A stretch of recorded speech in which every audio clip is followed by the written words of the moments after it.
Right, now I'm speaking to Air Chief Marshal Arjan Singh, and it's the 18th of April 2007. Can you explain to me again how you knew Akbar Khan? Well, Akbar Khan was an army officer, naturally. At that time, the system was that only one army officer was attached to the squadrons which supported the army in various operations. And those various operations at that time were mostly on the northwest frontier. And he was posted there as what you call a ground liaison officer, or even people call him air liaison officer, ALO. And that he was there with us for about a year or so. What did you think of him? Well, I thought he was very intelligent, very smart, and he got on extremely well with us. There was no doubt in that at all, And he was, of course, at that time I was only a part officer, but he was very much senior to me. And I don't know, I was very impressed with him, even now. But I think he probably was overconfident, Not of the squadron itself, but he mixed very well with everybody. But I think later on, quite apparently, I think he became overconfident. And he not only led the Lashkar, he also led Pakistan's first coup attempt. Well, actually, of course, how it all happened, you see, they thought that Kashmir would go to them. And when they found the independence came, the Kashmir didn't volunteer to go to them. Then they got a bit worried. I think they started preparing. Akbar Khan was in charge of that formation. He must have volunteered because he had a lot of influence in the government at that time. And even as the major in the Pakistan army at that time, he was quite senior. People listened to him. And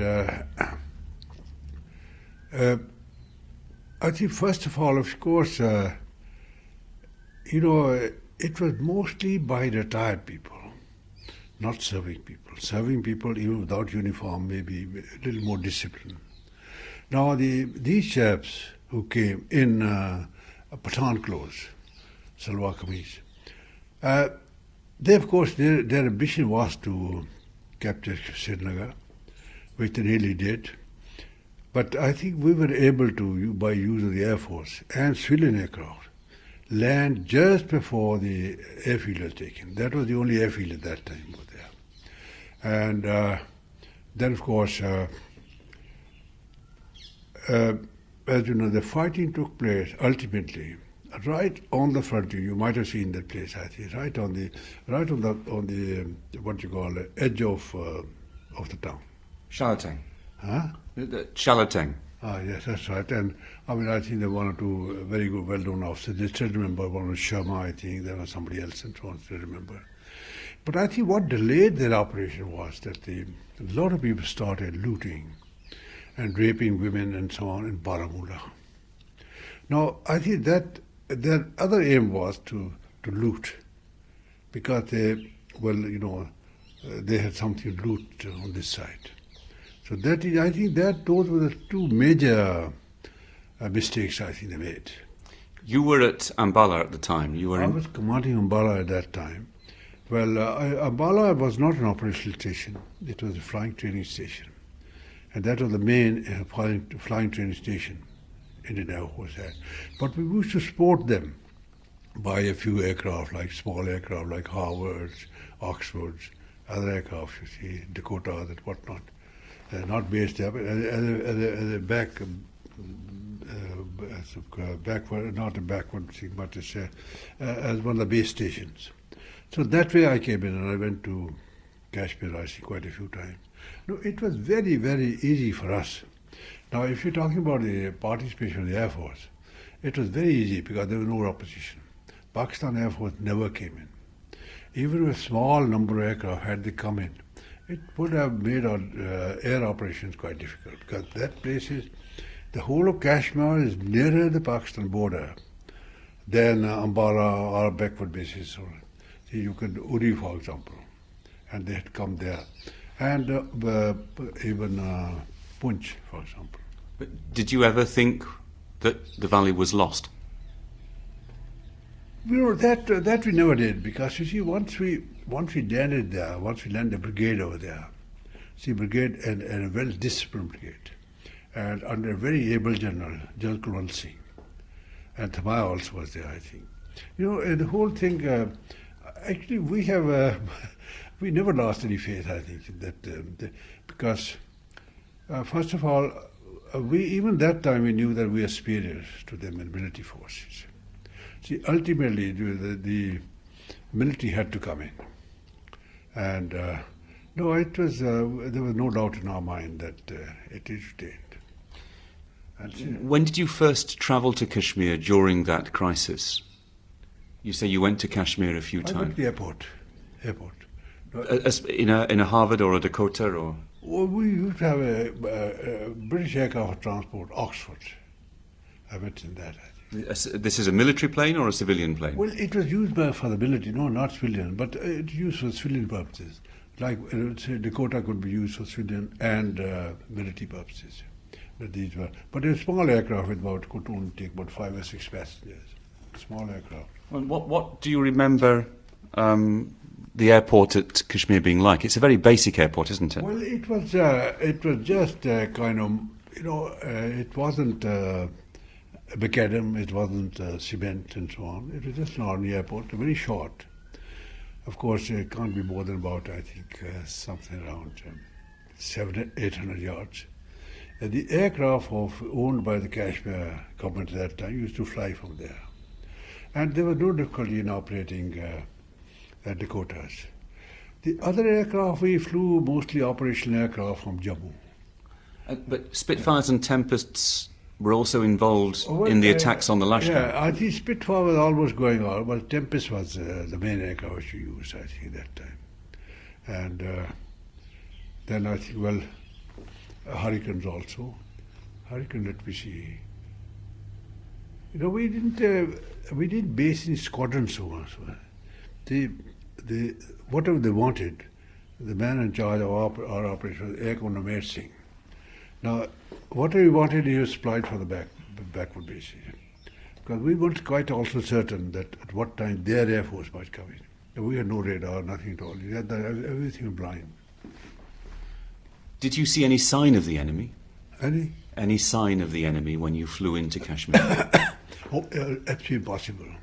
I flew for many years on the northwest frontier of Pakistan, operating against a Pathan, and I hardly ever saw a Pathan. You see, if you know the countryside, have you been to the northwest frontier? Well, see the hillside, absolutely bare, rock, and the clothes the Pathans wear, it's go with the colour. Now, main thing is that you never see anything from there unless the thing moves. And they were very clever at that time. They're hiding behind a boulder or rock, and a part of the valley and so on. No, we never even we were given the targets by people like the ALOs, like Major Akbar Khan and so on, and we just attacked those, hoping that there'll somebody and get there. But in Kashmir, when you were flying in, did you see any sign of smoke from burning villages or anything like that? Very little, actually. By and large, intentionally, we never attacked the villages. The government at that time. But the Lashkar was attacking the villages, and the Pathans were attacking villages in Kashmir. Did you see any sign of the damage that they were doing? The policy of the British actually on the northwest frontier was to have a training ground. It was not to either capture or to complete. In fact, they didn't probably want to capture. Our impression was there was no attempt at all. And there was certain area up to that we went. But every time, even from Jammu, when we went by road, all the hills had to be manned, and with our own people, so that the Pathans don't attack. Even then, they used to attack. One man can hide somewhere and attack. See, that's what happened. No, I think fighting against the Pathans was really a different kind. Our soldiers, airmen lived in operational areas. See, otherwise you completely become kind of complacent about the whole war, And we, of course, the British we were taught also, always were afraid of Russians sometime coming in.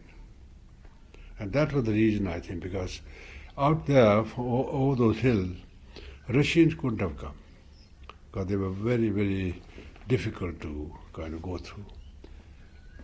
And no, it's a, though Kashmir is slightly different, but not very different, you see. And they were, I don't know, they started, you see, you can't, you got to have rations, you got to live somewhere. At that time people were with India, so they found it difficult, that one also. Though they could, by force, you know, as they do now, live with the villagers and have their food and so on. But also, you see, after you have casualties, you have medical problems. There's no medical cover. See, for any service to fight well, you must have good medical cover. If the Japanese made the same mistake in 1944, when they came and besieged Valley, and I was the Valley commanding a squadron, the whole planning was that they will capture the Valley, capture all the food, capture all the armaments and so on, and use that to attack India. And that way they didn't succeed. I mean, our airfield over there was bombed. I was there myself. But when they were, because they hadn't provided this in the plan, they failed in their attempt to capture the Valley. And when they started retreating, they were so weak, fragile. Even if you attacked with rockets and machine gun and so on, they didn't have the energy even to get away for the little roads, you know, you have in the forest, in the jungle.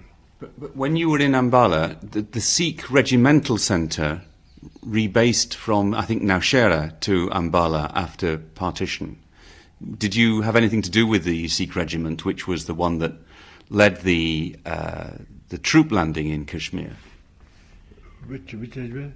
The Sikh regiment. Oh, Sikh regiment. The regimental centre moved to Ambala. No, actually, you know, no, I didn't really have any contact with them. You didn't know Colonel Tom Dykes, who was the commandant of the regimental centre?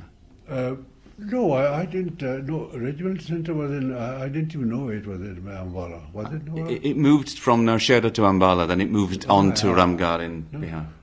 You know, at that stage, I think, you know, well, I was a group captain, but I don't know. We are really concentrated on the air station. The station had a lot of problems. You see, partition problems. So one didn't really. I remember only one division, which was commanded by General Arjan Singh. I think I heard 4 division or something. But otherwise, we hardly had much contact, you know, with the army. And they were just at that time during partition. There was no time for social mixing and so on. You were born in what became Pakistan. You were brought up in what became Pakistan. Did you ever at any stage think about opting for the Pakistan Army or Pakistan Air Force? Well, you know, their question actually, myself, I was also a member of the partition committee. And I was the wing commander. I used to record and also help and so on. And Askar Khan was also, as squad leader, he was a member of the partition committee. He represented Jinnah and so on. And in fact, you know, all our families were there. Mir Singh's family was there, our family was there and so on. In Pakistan? In Pakistan. Well, we in Lalpo. We were farmers. Lalpo land, you see, has very good land with canals and so on. And, you know, it never really occurred to us. Because somehow, I think they had got a kind of name that the criminal disturbances cannot be stopped completely. You see, if you remember historically, just before that was Noakhali in Bengal, after that in Calcutta itself. And in March, now partition took place in August. August. Yeah. Now, in March and April, in March I was commanding cohort, Royal Force, Royal Force Station cohort, and I saw actually a lot of killings of Hindus and Sikhs who were residing for a long time in those areas, probably for centuries and so on. And there was a lot of communal trouble over there. So people like us actually never believed really that our family is really safe. So you had no doubt about joining the Indian Air Force? No, I was asked actually by, well, somebody or the other. But no, not at all. No, it never occurred to me at all. No, there was just no question of that, you see. Where were you on Independence Day? Huh? Where were you on Independence Day on August the 15th, 1947? August the 15th, I went to Ambala and took over the station. On the 18th, on the 16th, there was a flypast over Red Fort, where Daru took unfurled the flag. And on the 15th, as you know, he and Mountbatten both went in the same vehicle or whatever to India Gate, and they crowded, but with joy. No harm done, but they were crowded. All function had to be cancelled. Next day there was a function over there, and I led the formation of the Tempest aircraft over the Red Fort at that time. And after that I recommended that we should never have a flypast over there because of the number of birds. We were just lucky that we didn't hit it. Otherwise, a flock of birds to such an extent that there's a big danger. So you took off from Ambala? Ambala. And how low did you go over Red Fort? How low did you go over Red Fort? Oh, hello. Can't be, but it's quite low. I mean, I think somewhere around 300-400 feet. Could you see Nehru? From the ramparts. Could you see Nehru? No. I didn't see Nehru at all. Because if you lead to flying, you never see anything, just lead. If even your side goes a bit, then you might make a mistake in the whole formation. No. I knew the line. One saw the Red Fort, broadly. But, and crowds, but no question of seeing anybody particularly. It happened even in flypast on the Republic Day. Incidentally, I read the Republic Day also when I was commanding Western Air Command, 6 times. And no time did I even see the President. I was always, concentration is anything that people, we like to fly very, very close, you see. A little mistake of a second or two can do quite harm. So on the 16th of August you led the fly past, but were your family then still in Lyallpur? My father was in Sri Lanka. He was employed at Sri Lanka. He just happened to be. He was in the Ceylon Railways. He was an engineer actually. What happened was that he was studying actually in Edinburgh University, right at the end of the Princess Street. And the ship was docked over there, and they offered him a job, he took it. So he was there. My mother and my uncles and so on, and my cousins, and they were all in the village near Gujarat. Near Gujarat. And then, a few days later, things got, all the reports coming in were very frightening. And my mother was there, you see. And so I went over one day and dropped a little chit giving directions.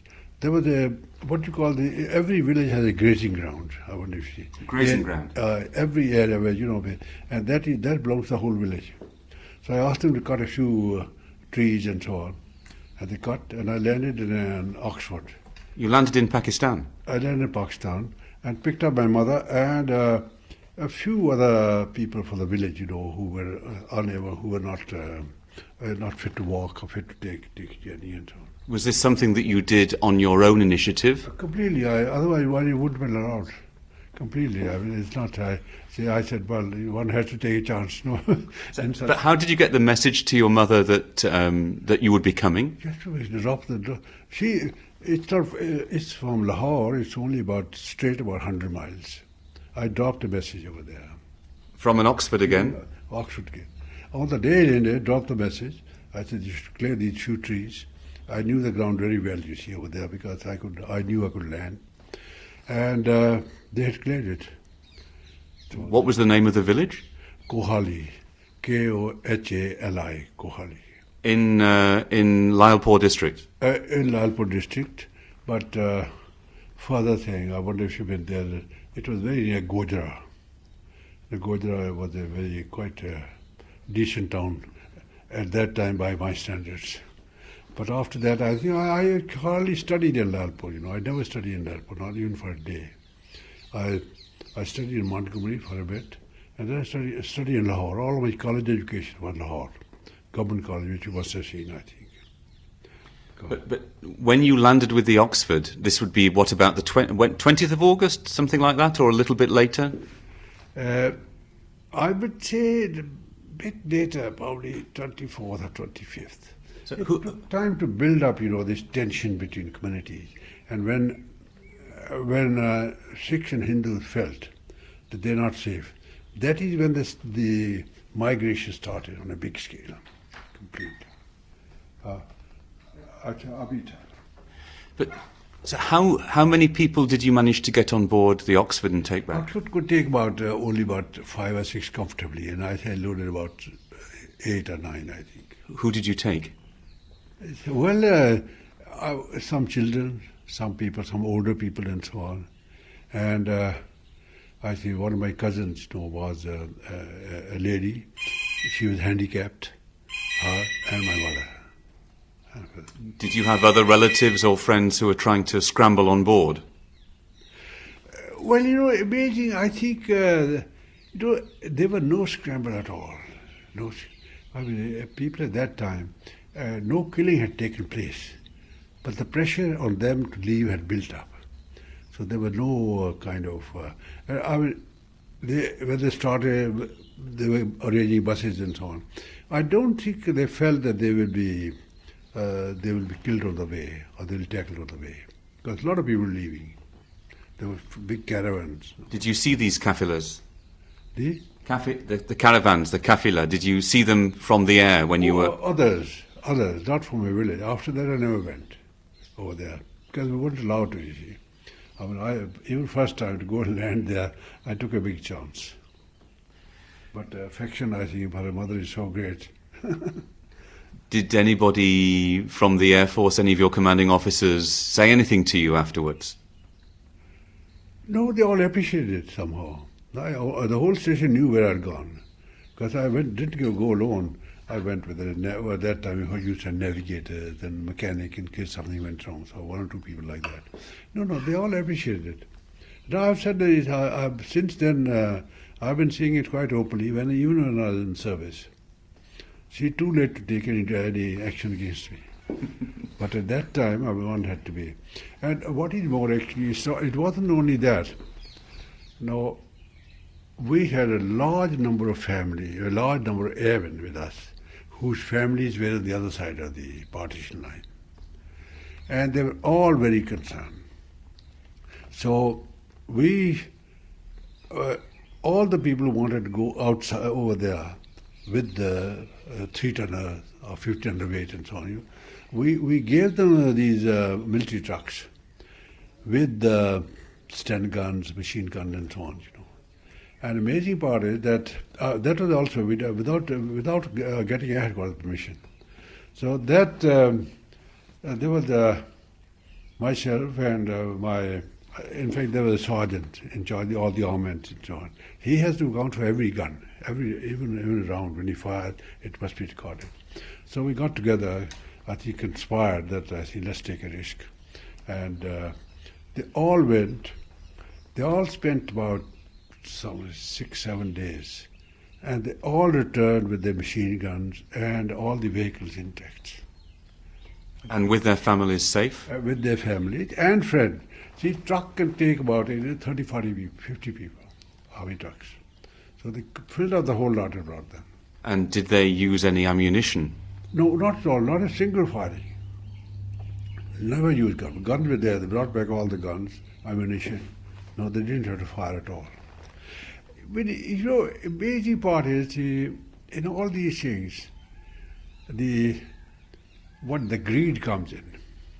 In our village, all the land was owned by the Sikhs. All the workers were the Muslims. are the Christians. And see, when this sort of thing happens, everyone wants to take over their land. So I think that was one attraction, which was ultimately.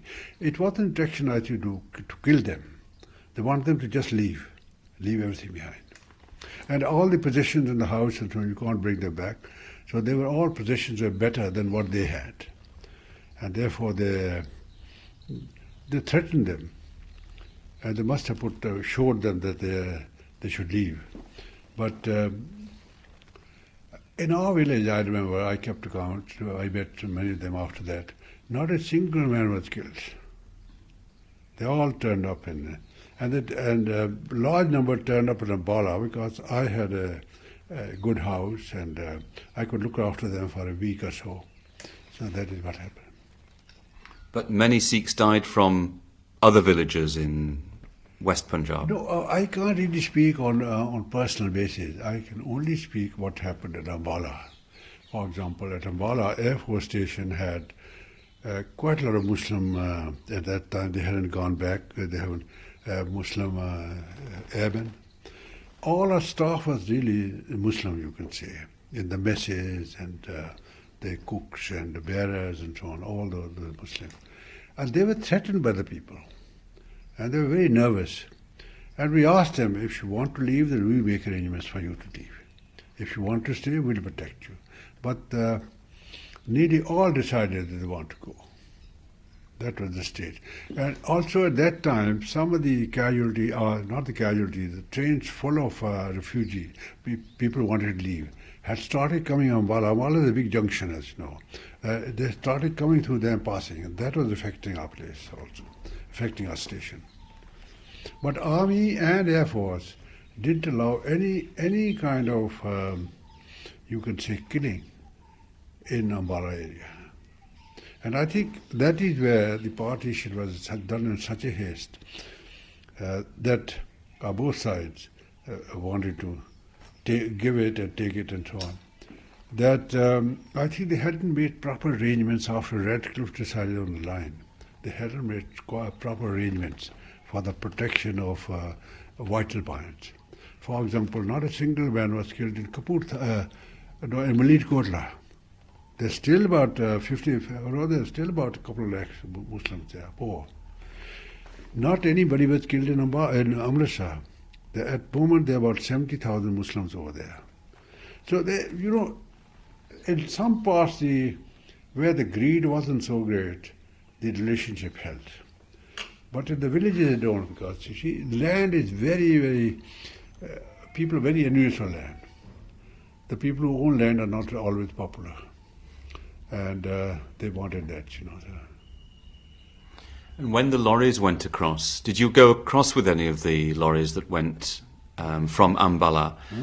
When the lorries went to try and get the families back from families from West Punjab, did you go in any of those trucks? Not at all, not at all. I stayed in Ambala completely. Where did they cross? Did they cross at Wagga or did they cross in other places? No, border. At that time, there was no checking. You could cross. There was no checking at all. And the main place was really Amritsar. And Amritsar, of course, had practically no killings or no disturbances. No, it was really. I was very surprised that everybody turned back without any harm, without losing anything, just their families. Looking back on partition, 60 years later, what is your sentiment about partition in 1947? Well, it's very difficult. It's such a long time ago now. Sometimes I feel it shouldn't have taken place. Sometimes I feel that it probably was unavoidable because communal tensions, we may not believe, have been historically going on for a long time. Not only in the religions here, but even in Christianity. So I think my own feeling was that probably, it was a good thing. But the loss of life and what happened to so many people in Punjab? No, that's another point. You see, I think that all the killing, the numbers and so on are given, nobody knows the real facts. A lot of there's exaggeration in that. I don't believe that killing took place on such a big scale. But it's horrible to see it. When the train was attacked, but I'm sure 15, 20, 30 people killed, you see. But people talk about millions now. I don't quite believe that. I think that took place. But you were in Kohat, you say, in March, April, where you saw the killings? That is where only the look. See, every village had a bania. Every village had a little grocery shop. Every village had a tailor, this and so on. Now, all those are non-Muslims. And I think it was a reaction of what happened in East Bengal at that time, and what happened at Calcutta is a reaction of that one here. And you said that a lot of people were killed then. Then I saw the bodies. I saw bodies, some of the wells, almost half full with bodies. And this was in Kohat? Around Kohat, not in Kohat. In Kohat there were no discussion. Kohat is a big military establishment and a big air force establishment. And not a single person in Kohat was killed.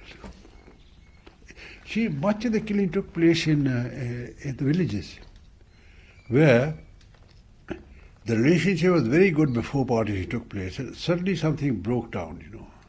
That I think, in my opinion, it was probably the greed, you know, side. I fully believe. Now, when riots took place here in 1984, you know, in the morning, people who came there, they only looted because they didn't have what they could get from there, TV, this and so on. And it occurred to them later on that they were the neighbors. So they said, now they are known. Therefore, they were in danger of being prosecuted, arrested and so on. So that they went back in the evening. The killing took place on the 1st of November in the evening, most of it. At the Lokpuri and Sultanpuri, beyond Transjamna, you wouldn't know, I think, but that is where. So that was the motive, I think, you know. But I may be completely out of what you call much of the thinking. But so much, even if the killings have been exaggerated in number, so much dislocation has happened in Punjab because of partition. No, that I agree. We were well established over there. It's amazing. By and large, I think people who came from that side established themselves very, very fast. I was there. I was, in Delhi and so on.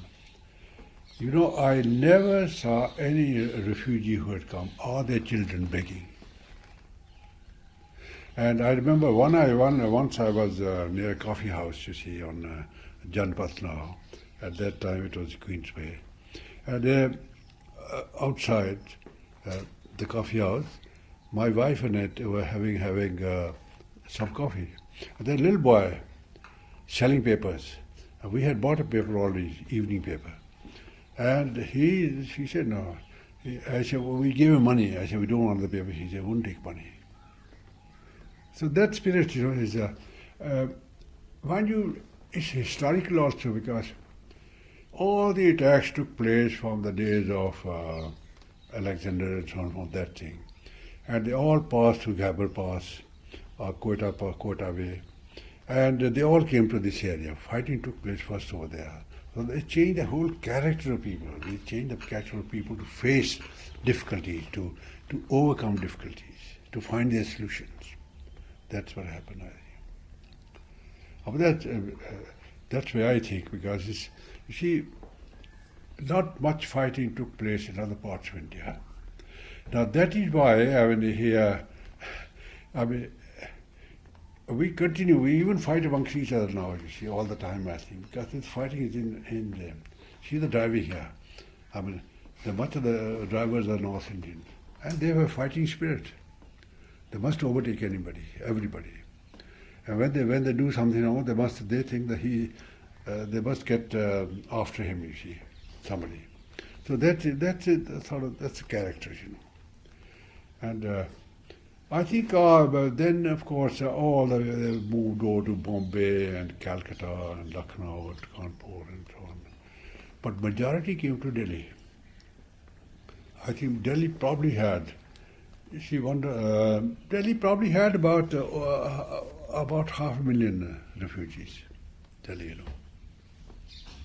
And that's why you go to Punjabi Bagh and all these baghs and so on, they're named after that. You go to Janakpuri, you go to this, they're mostly refugee colonies. When you were growing up in Lyallpur, did you have Muslim friends? I had Muslim. I had Muslim friends were no, actually Muslims were my best friends in a way. They were athletic, and so was I, you know, and so on. And they weren't terribly good in studies, but they were very good human beings. And other friends were the Hindus, but Hindus were the Pandits. See, in those villages, we all believed in Pandits. We all thought the Pandit is wiser than we are, you see. We went for advice. When the farmers need some money due to bad crop and so on, they always went to the Pandit. He will give the money without, well, he just a little signature on a register or something, see, and give the money. So that is, I think it was a very, very harmonious community. On work basis, caste, you could say caste, but it's mostly work. Some people are farmers, some people are suppliers, some people workers, and so on. Very harmonious community. Thank you. Well, what about, I didn't ask a couple of